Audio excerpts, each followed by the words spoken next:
So I think that it's timely to bring up the Simpson Lane project, as Supervisor Colfax did.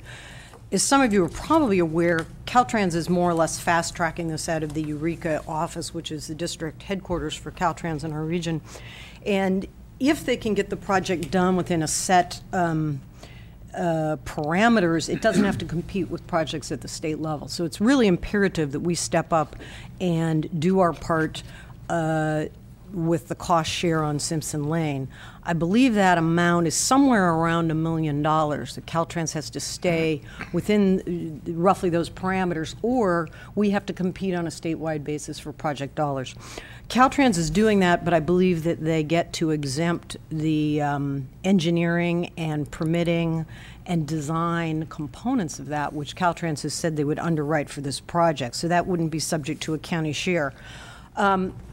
My understanding of 1B funds, and Mr. Dow is here in the office from MCOG, so I'd like him to come forward so he could offer some of his expertise. 1B is designed to do just that, and the category that I think Mr. DeShield has used here is highway intersection improvement share, and that is an appropriate use and one that is designed at the state level for Prop 1B funds to be spent on.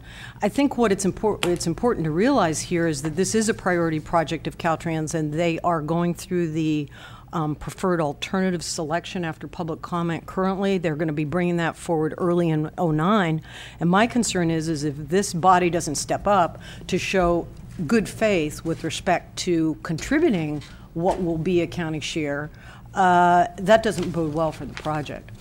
I wouldn't like to see that whole amount have to come out of fiscal 09-10's funds, because we don't know yet what those are. You just referenced, Mr. DeShield, that would be approximately $400,000, I believe you said, in July, but there are obviously other demands on that money. I think it's important that we show our commitment to the project. And I think that there are still a long ways we can go with respect to negotiating with Caltrans, working on how we can absolutely minimize the county share, but that county share isn't going to go away as much as some of us would wish it would. I agree with Supervisor Pinchas. I'd like to spend 100% of the money, and we need 5 times that much to just do chip seal and improvement and road upgrade projects. But unfortunately, those are not the fiscal times we live in. But I'm very concerned that we make a commitment, we actually step up and commit to some dollars for Simpson Lane, because my concern is if we don't, Caltrans is going to put their attention and their priorities elsewhere. They have prioritized this project. Detailed petitions were sent to me several years ago, as they were to the director of Caltrans, which was Rick Knapp at the time. They were sent to Congressman Thompson. This is clearly a priority project. It would be great if, when we get this economic stimulus package that we're hoping we're going to see from the new administration, that there will be dollars for transportation projects such as Simpson Lane. But I don't think we can hang our hat on that. It is going to be a county responsibility to come up with that match, and we need to step up and commit to that. So if Mr. Dow would come forward, I believe, Mr. Dow, when you were here before, you referenced Simpson Lane as, I believe you called it a project of opportunity. So I want to know what you think the timeframes are, how you, and if you think we'll go down the magical thinking pathway that in some way in the next 12 months the county shares option is going to go away. And if not, what do you think the options are with respect to Caltrans truly is prioritizing it? My understanding is they want to send it out to bid in late 09. So that means the project on the ground, I would believe, in early 2010. These are real jobs. This is a real economic stimulus, if you will, for the coastal region. What are your comments on this with respect to the county's responsibility and the cost share that we're anticipating? Phil Dow, I'm the director of Mendocino Council of Governments. Last time I was here, I told you my purpose was not to influence your priorities. The 1B monies are yours. And whether you want to use it on Simpson Lane, whether you want to use it on East Side Potter Valley Road, or you want to do chip seals, it's entirely your prerogative.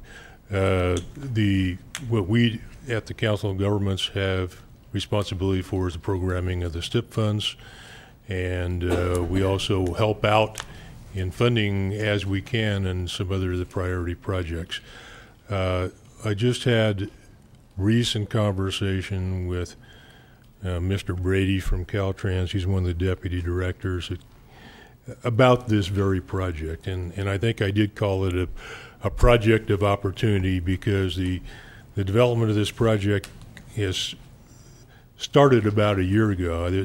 As Director Colfax has said, the project's been around a long time. We've known it met the signal warrants, but the actual part of doing something about it just has surfaced in the last year. And they have come up, the Caltrans, as part of the project development team, has come up with a couple of different options.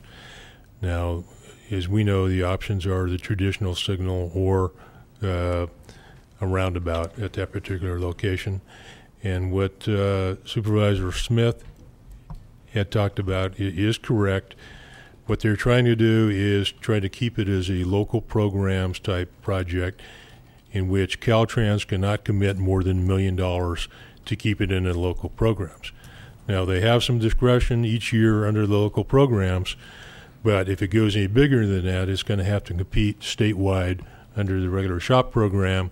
And traditionally, these types of projects, particularly in the rural areas, don't compete statewide in trying to attract those kind of state funds. So the situation that you're in right now is the Caltrans says, yeah, they'd like to proceed with this project, but like any other project that's at the intersection of a state highway and a county road, there's an expected county share for your share of the improvements. They have agreed to keep it under $1 million of construction to take on more shares of the project development than they normally would, I believe. So yes, they would like to do the project. They'd like to keep it in local programs, and you're struggling with, well, how do we come up with our share? What I can tell you is, after talking about this, is that I do not believe that they're willing to drop the project if you didn't come up with the entire funding this year so that this project will proceed. And I do believe that they will continue to carry it on and perhaps try to fund the thing out of next year's minor program, should you not be able to come up with the entire match, and I don't think you can. So that's probably as much as I can tell you right now, other than the other enlightening thing you told me was that, this thing started off as a signal project. I asked them to consider a roundabout this location because of some of the right-of-way constraints and because of some of the operating characteristics of that type of a system. They did do those, and as I told you last time, they told me now the preferred project is a roundabout. And I know that there are a number of people in that community that don't like the concept, but the preferred project is the roundabout. And the plain fact is, a signal is going to take up more of the land area